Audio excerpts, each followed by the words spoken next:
Hola con todos. El tema de la presente exposición es acerca del puerperio. Bien, comencemos conceptuando esta etapa, que es aquel periodo, ¿no?, que comienza inmediatamente después del alumbramiento, vale decir, de la extracción de la placenta, y va a terminar cuando el aparato genital de la mujer va a recobrar las características, ¿no?, previas a la etapa de gravidez. O sea, todo aquel periodo que transcurre inmediatamente después de la extracción de la placenta hasta 42 días después, ¿no?, que es el tiempo necesario para que los genitales de la mujer, ¿no?, el aparato genital pueda recobrar las características que tuvo previo al embarazo. Ese es el concepto de puerperio, ¿no? Y abarca, como dijimos, 42 días después del 42 días después del parto, llamando eh, el puerperio inmediato, ¿no? Aquel que va a abarcar hasta las primeras 24 horas posparto, ¿no? Y puerperio inmediato va a comprender desde las 24 horas hasta los 42 días del posparto, ¿no? A su vez, el puerperio inmediato también lo podemos dividir en puerperio temprano y puerperio tardío, ¿no? Temprano es hasta los primeros 7 días, mientras que el puerperio tardío desde los 8 hasta los 42 días posparto. Algunas preguntas que debemos conocer, ¿no?, preguntas que a veces nos hacemos y que tenemos que dominar bien, como por ejemplo, después del parto, ¿qué tiempo tiene que pasar para que la mujer comience a ovular? Si no amamanta o si es que sí da de lactar. Bien, la mujer va a comenzar a ovular inmediatamente. eh, para ello tenemos que primero saber si la madre da de lactar o no. Si es que no da de lactar, va a recobrar, ¿no?, el ovario, va a comenzar, ¿no?, a producirse folículos y comenzar la ovulación aproximadamente 45 días después del parto. ¿Ok? 45 días después del parto, no, lo que dura el puerperio, va a volver a ovular, pudiendo quedar nuevamente embarazada. Ahora, pero si es que la paciente da de lactar, ¿no?, sabemos que la prolactina, ¿no?, inhibe el eje, ¿no?, hipotálamo hipoficiario. En ese caso, recién va a comenzar a ovular aproximadamente después de los 190 días, ¿no? Aproximadamente 180, 190 días. Bien, poco después, ¿no?, del parto, los valores de los estrógenos comienzan a disminuir. Para aproximadamente después de 2 semanas a 3 semanas comenzar a elevarse, ¿no?, para poder iniciar el ciclo folicular, ¿no?, con las etapas que ya conocemos necesarias para que se produzca la ovulación. En lo que respecta al útero, ¿no? ¿En qué días disminuye marcadamente el útero? Bien, inmediatamente después del parto, el útero, ¿no?, el útero va a ocupar una distancia equidistante entre la sínfisis del pubis y el ombligo, el denominado globo de seguridad de Pinar, ¿no?, que se debe a la retracción uterina. En las 24 horas después del parto, el útero va a llegar a la altura de la cicatriz umbilical, ¿no? Se va a producir un proceso de autólisis de las proteínas intracelulares, ¿no?, lo cual va a favorecer la involución uterina. Ojo, las células no disminuyen en número, lo que disminuye es en tamaño, ¿no?, por la autólisis celular que se produce, ¿no?, en las células del miometrio, ¿no? Aproximadamente 1 centímetro por día, ¿no?, involuciona el útero. 1 centímetro por día, de tal manera que a los 5 o 6 días el útero se encuentra equidistante entre la sínfisis del pubis y el ombligo, y a los 10 días a 12 días el útero ya se vuelve intrapélvico. Las carúnculas mirtiformes son aquellos desgarros himeniales que se producen en el trabajo del parto. El fiebre puerperal definimos aquella fiebre que aparece después de las 24 horas, mayor de 38 grados en 2 tomas distintas, ¿no? O sea, que aparece después de las 24 horas hasta los 10 días, ¿no?, posparto, ¿no?, mayor de 38 grados centígrados y relacionado con alguna relacionado con alguna característica, con algún acontecimiento que se puede producir, ¿no?, en el periodo puerperal referente a la gestación, ¿no? Como por ejemplo aquí tenemos las endometritis puerperales, la mastitis puerperales, ¿no?, las infecciones urinarias. ¿En qué días aparece la endometritis puerperal? Al segundo y tercer día, ¿no? Es lo más característico, ¿no? Características de la endometritis puerperal: leucocitosis mayor de 15.000, hipersensibilidad uterina, secreción purulenta o con mal olor, ¿no?, a nivel vaginal, subinvolución uterina, ¿no? Son las características, y la fiebre aparte, ¿no? Son las características que va a presentar una mujer con endometritis puerperal. Y sabemos que la endometritis puerperal o toda infección puerperal va a ser polimicrobiano, siendo el agente más frecuente de las endometritis puerperales el Escherichia coli, ¿no? Pero pudiendo ver otro tipo de agentes como el Bacteroides fragilis o los estreptococos, ¿no? Estreptococos el Streptococcus galactiae, o los de cualquier grupo, de tanto sea gran negativo o gran positivos, por lo que el tratamiento antibiótico tiene que ser también de gran cobertura, ¿no?, abarcando gran positivos, gran negativos y anaerobios, ¿no? En este caso nosotros vamos a combinar antibióticos que cubran gran positivos, como las aminopenicilinas, en este caso la ampicilina, también pudiendo usar la penicilina gesódica. Vamos a agregar también cobertura antibiótica contra gram negativos, ¿no? Recuerden que la Escherichia coli es el agente más frecuente hallado en las endometritis puerperales. Para ello vamos a añadir amicacina y o gentamicina, ¿no?, que son aminoglucósidos que van muy bien contra los gram negativos. Y para los anaerobios vamos a utilizar el metronidazol, ¿no? Anaerobios debajo del diafragma, metronidazol, y encima del diafragma la clindamicina, ¿no? Recuerden bien eso, ¿no?, para los anaerobios. En el caso de la mastitis, ¿no?, debido a las laceraciones o pequeñas lesiones que se pueden producir en la mama producto de la lactancia, el agente más frecuente es el Staphylococcus aureus, ¿no?, este gran positivo que va a ir bien con un antibiótico que abarque muy bien este tipo de bacterias, ¿no?, en el cual tenemos en la elección la oxacilina o la dicloxacilina.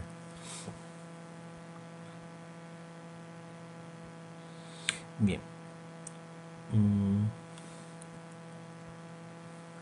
Aquí tenemos los agentes causales, ¿no?, de las endometritis puerperales, ¿no?, como les comentaba, ¿no?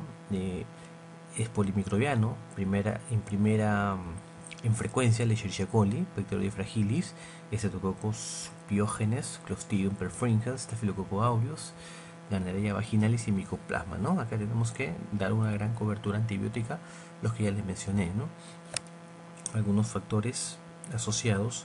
Recuerden que la endometritis va a tener una gran relación con las cesáreas, ¿no? La cesárea va a aumentar el riesgo de endometritis puerperal hasta 20 a 30 veces más, sobre todo si son cesáreas de emergencia, ¿no?, o RPMs, pacientes que han cursado con coromionitis o tactos vaginales excesivos, ¿no? Y todos los factores de riesgo que aquí les coloco, ¿no?, para que lo estudien y vean todos aquellos que se relacionan con las endometritis puerperales, ¿no? Bien. La etapa de puerperio inmediato, sobre todo, ¿no?, las primeras 2 horas del puerperio, que viene a ser la cuarta parte del periodo de la fase del parto, es importante debido a que aquí se va a producir la mayor mortalidad materna, ¿no?, sobre todo, como nosotros sabemos, hemorragia postparto, ¿no?, por atonía uterina o retención de placenta. Actualmente la mortalidad materna cursa 93 por 100.000 nacidos vivos. Una de las actitudes terapéuticas, una de las estrategias que utilizamos los ginecobstetras para evitar las hemorragias postpartos es sobre todo lo que es el alumbramiento dirigido, ¿no?, con el uso de oxitocina, ¿no?, y la maniobra de Andrews, ¿no?, que consiste en la tracción y contracción para extraer la placenta. La literatura, los estudios demuestran que mientras menos dure el periodo de alumbramiento, menor posibilidad de hacer hemorragia postparto con menor cantidad de sangrado. Aquí tenemos la estadística, ¿no? La muerte materna es directa, ¿no?, según diagnóstico genérico de hemorragia, ¿no? La retención de placenta es la causa más frecuente, ¿no?, de hemorragia postparto. Bien, cuando tenemos una hemorragia postparto, lo primero que debemos analizar es el útero, ¿no? Un tacto abdominal para evidenciar el tono uterino. Obviamente si es un útero flácido debemos al toque pensar en una atonia uterina. Colocamos en un frasco de cloruro de sodio hasta 4 ampollas de oxitocina podemos utilizar, ¿no? De 10 unidades internacionales cada una, en total 40 unidades en un frasco de 1000 cc. Pasamos a chorro medio frasco, mientras por vía vaginal podemos ir extrayendo los coágulos que pueden estar a nivel del segmento, y masaje bimanual, ¿no? Con una mano dentro de la cavidad vaginal y la otra mano en el abdomen. Hacemos masaje bimanual mientras está pasando por vía endovenosa el cloruro de sodio con la oxitocina. Recuerda que la oxitocina hace su efecto en 1 o 2 minutos, comienza a contraerse el útero. Si después de esa actitud, de esas maniobras, el útero continúa sin contraerse, procedemos a colocar Metergin, ¿no? Intramuscular, y podemos hacer uso del misoprostol, ¿no? 600 microgramos, vale decir 3 tabletas sublinguales, ¿no? O 4 tabletas por vía rectal. Recuerden que por vía sublingual a los 8 minutos vamos a comenzar a percibir contracción uterina, mientras que por vía rectal todavía 21 a 24 minutos para comenzar a hacer efecto y sentir cierto aumento del tono del útero, ¿no? Esas son las maniobras básicamente que utilizamos, y los fármacos, agentes que utilizamos para el manejo de la atonia uterina, ¿no? Otra causa de hemorragia, si es que percibimos que el útero sí está contraído, debemos pensar en un desgarro del canal vaginal, ¿no? O pensar en un desgarro del cuello. Pensar también en retención de restos, y pensar muy alejado también de un trastorno de la coagulación materna. Recuerden que hemorragia puerperal consideramos mayor de 500 cc cuando es un parto por vía vaginal, mayor de 1000 cc, ¿no? Cuando es un parto por vía cesárea, ¿no? Recuerden que hasta 30 minutos es lo que puede durar la extracción de la placenta. Si pasado eso no se llega a extraer la placenta, debemos pensar en un tipo de acretismo placentario, ¿no? Acreta, increta o procreta, dependiendo del grado de penetración de la placenta en el útero. Recordemos que la hemorragia postparto, ¿cómo la definimos? Es la pérdida sanguínea mayor de 500 cc en un parto vaginal o mayor de 1 litro en parto por cesárea. Otras definiciones nos indican que es un sangrado postparto con cambios hemodinámicos que requiere transfusión de sangre. Ese es el diagnóstico más práctico y el que utilizamos los ginecobstetras, ¿no? Para diagnosticar una hemorragia postparto, ¿no? Otro concepto es la caída del hematocrito en más del 10% o de la hemoglobina mayor de 2.9.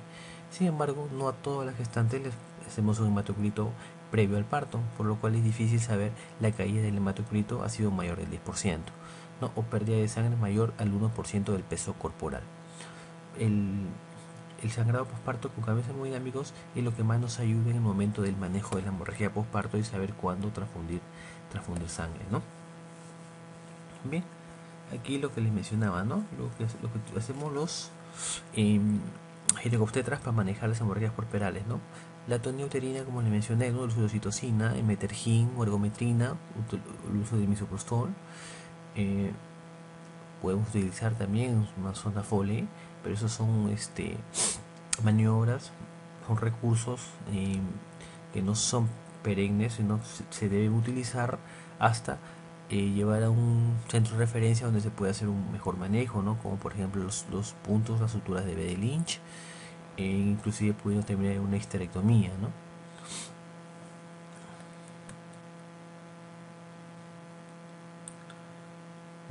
Bien, aquí lo que ya les mencioné, ¿no? Para que lo analicen, para que lo lean. Bien, ahora comencemos a hablar de algunos cambios que se producen en el puerperio, ¿no? Es importante saber que el cervix, ¿no? El orificio cervical externo, que es puntiforme, ¿no? Sobre todo en la nulíparas, se va a tornar transversal después del parto, y al cabo de 7 días se va a cerrar, ¿no? A los 42 días, ¿no? Cuando se culmina el periodo del puerperio, se va a observar una diversión de la mucosa cervical, ¿no? La vagina va a recuperar sus pliegues hacia los 21 días. Y como le mencioné, ¿no? Los desgarros himeneales luego del parto van a formar las carúnculas mirtiformes. En lo que respecta a los loquios, al momento que se desprende la placenta va a quedar ¿no? A nivel del lecho de donde se ha desprendido la placenta, la adhesiva esponjosa, ¿no? Que es a partir de ahí donde se va a desprender la placenta. Esta adhesiva esponjosa a su vez se va a dividir en una capa basal y en una capa superficial. La capa basal va a ser la adyacente al miometrio, ¿no? Que posee una gran cantidad de glándulas que van a dar origen al epitelio que recubrirá el lecho placentario, ¿no? Que este proceso de repitelización tarda aproximadamente 21 días, mientras que la segunda capa que queda, la capa superficial, que se va a necrosar y va a ser desfacelada, expulsada, y es aquella la que nos va a dar los loquios, ¿no? Ahora, ¿qué características van a tener los loquios? Los loquios van a tener unas ciertas características en lo que es el color y lo que va a ser la consistencia, ¿no? En los primeros 7 días vamos a tener prácticamente sangre pura, ¿no? A nivel de la vagina, que va a ser expulsada por la madre. Ese va a ser el famoso loquio rubra o loquio cruenta, que básicamente va a evidenciar una hemostasia incompleta. Pasados los 7 días, el color rojo ya no va a ser tan puro, va a ser un color rojo marrón, y va a ser el famoso loquio fusca, ¿no? Aquí se va a evidenciar sangre mezclada con leucocitos, linfa y con algo de suero. Pasados los 14 días vamos a tener un color ya más amarillo, ¿no? Y un poquito más espeso, va a ser el famoso loquio flava. Después de los 21 días el color va a hacerse más blanquecino, ¿no? Va a ser el famoso loquio alba, ¿no? Pudiendo encontrarse loquios, ¿no? Hasta los 42 días, ¿no? Del posparto. Bien, comencemos con las preguntas. ¿Cuál de estos factores intraparto no predisponen a la infección puerperal? Traumatismo del canal del parto sí predispone, ¿no? Solución de continuidad que va a ser favorable para la infección bacteriana. Retención de restos placentarios también va a ser un factor de riesgo importante para la infección puerperal. Contaminación exógena, obviamente que sí. La formación de hematomas puerperales también, factor de riesgo. El parto podálico o parto en algas no va a tener ninguna relación que va a predisponer a la infección puerperal. Nuevamente acá les pongo todos los factores que predisponen para las endometritis puerperales, ¿no? La cesárea, que es el factor más fuertemente relacionado, ¿no? La ruptura prematura mayor de 12 horas, licoramnionitis, tracto vaginal repetidos, la preeclampsia también, la anemia, la desnutrición y la obesidad. La obesidad es un factor de riesgo para infección, para formación de seromas también en las pacientes cesareadas, ¿no? Lo que es el screening para la detección del Streptococcus balacteae, que es una bacteria implicada fuertemente, ¿no? En las neumonías, en los neonatos, ¿no? En la fase neonatal precoz, ¿no? Y en la meningitis también. En el Streptococcus balacteae se hace un screening entre las 35 semanas aproximadamente, ¿no? Se hace el screening en las 35 semanas y se inicia el tratamiento antibiótico intraparto, ¿no? En el momento que comienza el parto hasta que termine el trabajo de parto. Ampicilina y penicilina son los antibióticos de elección, ¿no? Ampicilina 1 gramo a 2 gramos endovenoso cada 6 horas. Bien, entonces, sabiendo esto, respondamos a la pregunta: ¿cuál de las siguientes afirmaciones respecto al Streptococcus galactiae es falsa? El método más fiable para su detección es el cultivo de exudado vaginal y anorrectal. ¿Verdadero? El momento ideal para su detección, 35 semanas. Múltiples estudios avalan ello. Está aceptado su detección como screening a todas las gestantes. ¿Verdadero? El tratamiento antibiótico de elección es la penicilina o ampicilina. ¿Verdadero? Que agarra muy bien los gran positivos. El tratamiento debe comenzarse a la semana 35 y continuar hasta una semana después del parto. Falso. El tratamiento antibiótico es intraparto. Bien. Y aquí ya le mencioné, ¿no? Les pongo un poco literatura para reforzar lo ya aprendido, ¿no? Bien, aquí les pongo el manejo, ¿no? De la detección y el manejo del Streptococcus balacteae en la gestante, ¿no? Por ser una bacteria implicada sobre todo en las infecciones, ¿no? Neonatales. En el puerperio, la aparición de una tumoración con signo de flogosis en la mama sugiere el diagnóstico de mastitis, ¿no? Y la gente causa más frecuente el Staphylococcus aureus. Enfermedad de Payet, bueno, enfermedad de Payet obviamente estamos hablando ya de un cáncer de mama, ¿no? Que puede ser metastásico, puede ser un carcinoma in situ, la famosa enfermedad de Paget, ¿no? Que aparece como una lesiones eczematosas a nivel del complejo areola-pezón, y los demás obviamente no tienen nada que ver. Con relación a la técnica del amamantamiento, el signo que indica que el niño hace un buen agarre es, tenemos que, en este caso, si queremos saber si el niño tiene un buen agarre, se debe analizar el labio inferior, que debe estar totalmente vertido, lo cual nos va a dar un signo de certeza que hay una buena succión, una buena lactancia, ¿no? Estas son las características de un buen amamantamiento. A. La boca debe estar bien abierta con los labios hacia afuera, o sea, evertidos. La nariz, la mejilla y el mentón tocando el pecho, ¿no? El materno. La boca recién nacido abarca la mayor parte de la areola. Se ve más areola en la parte superior que en el inferior, ¿no? Se ve más areola en la parte superior que en el inferior, ¿no? Esas son características de un buen amamantamiento. Cantidad de sangre perdida en el parto considerada ya como hemorragia mayor de 500 cc en un parto vaginal y mayor de 1 litro en un parto por cesárea. La episiotomía medio lateral, ¿por qué es mejor que la mediana? Porque el dolor es mínimo, ¿no? Produce más dolor, mayor dispareunia, es más difícil de reparar, cicatriza peor y sangra más. Pero su beneficio es que hay posibilidad de ampliarla, más no en la mediana, debido a que si la amplías más te puede llevar el esfínter externo anal y el esfínter interno. Después de un expulsivo normal y tras 60 minutos de periodo de alumbramiento no se aprecian signos de desprendimiento placentario, a pesar de haberse aplicado masaje uterino y de haber incrementado moderadamente la dosis de oxitocina. Se indica una extracción manual de placenta y la pared uterina. ¿Cuál es el diagnóstico más probable?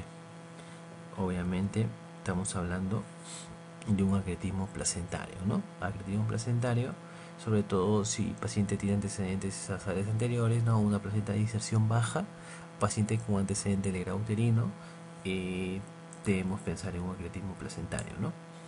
Puérpera de 12 días, acude a su control. ¿Qué tipo de loquios esperamos? En los primeros 7 días dijimos rojos, ¿no? Los famosos loquios rubro-cuenta. Después de los 7 días, rojo-marrón, ¿no? Rojo-marrón. Y aproximadamente, casi al final de los 14 días, entre los 13 y 12 días, tenemos loquios, el famoso loquio flava, ¿no? Loquio flava o amarillos más cremosos, ¿no? Esa es la respuesta, entonces, ¿no? La alternativa número 3. Señala la causa más frecuente de la hemorragia puerperal temprana, ni hablar, atonía uterina, ¿no? Que es la causa más frecuente de hemorragia puerperal temprana. En segundo lugar, la laceración de cuello uterino o de canal vaginal. ¿Cuál de las siguientes afirmaciones no es cierta con respecto a endometritis puerperal? ¿Hay loquios abundantes y malolientes? Si lo hay, el factor de riesgo más importante de la cesárea aumenta entre 20 y 30 veces más el riesgo, sobre todo si es cesárea de emergencia, ¿no? El útero está subinvolucionado y es doloroso la palpación, verdadero. La infección es por microvena, verdadero. La clínica suele comenzar con fiebre a las 24 horas del parto, falso. Comienza el segundo o tercer día. Recuerden que en las primeras 24 horas del postparto puede haber escalofríos y puede haber cierta elevación en la temperatura, ¿no? La fiebre puerperal la definimos aquella que aparece después de las 24 horas postparto, ¿no? Y que dura hasta los 10 días. El globo de seguridad epinar, ¿qué es? Ya lo habíamos mencionado, ¿no? Se forma por la retracción del útero, ¿no? En las primeras horas del parto, ¿no? El famoso globo de seguridad epinar. En ese vamos a evidenciar el útero a nivel, ¿no? Entre equidistante entre la sífilis del pubis y la cicatriz umbilical. ¿Cuál es la causa más frecuente de hemorragia postparto? Se lo repito nuevamente porque es una pregunta siempre de examen, atonía uterina. El procedimiento que se ha demostrado menor incidencia de hemorragia postparto, ¿no? El alumbramiento dirigido, como les mencioné, ¿no? Dentro de todas las estrategias, el alumbramiento dirigido, ¿no? Con administración de oxitocina intramuscular en la madre, y la maniobra de Brandt, ¿no? Que es una tracción y contratracción para desprender la placenta. Es una de las maniobras, de las estrategias que ha demostrado disminuir la incidencia de la hemorragia postparto. ¿Cuál no es una medida general de tratamiento de la hemorragia postparto? Colocar paciente en posición antichoque, si lo es. Tomar muestra de hematocritos, si lo es. Mantener vía aérea permeable, si lo es. Evaluar la severidad, estado de conciencia, fines vitales. Son medidas generales, ¿no? Lo que no lo es la administración de misoprostol, ¿no? Eso no viene a ser una medida general, ¿no? Sino ya una medida más específica. Bien.